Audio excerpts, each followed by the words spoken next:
Hey, Tim Two Wheels here. So as you can see in the background, I've got a new project. This is a 2001 DR-Z400. It's another basket case where we literally have boxes of parts here to put together. So here, let's just take a closer look.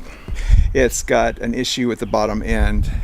What I suspect is that it had an antifreeze or coolant leak that got into the oil, and may have a problem with the main bearing.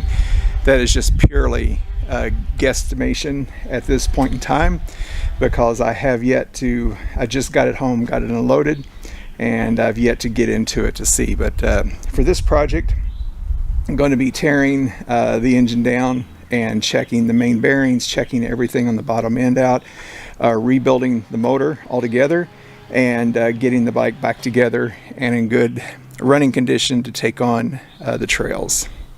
So we have boxes of parts: radiator, the cylinder head, the head itself, all kinds of stuff there.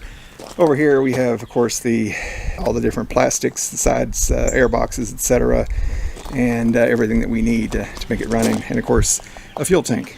This should be a fun project, so I look forward to tearing into this. Stick around, there's going to be a lot of cool videos coming out. Thanks for watching.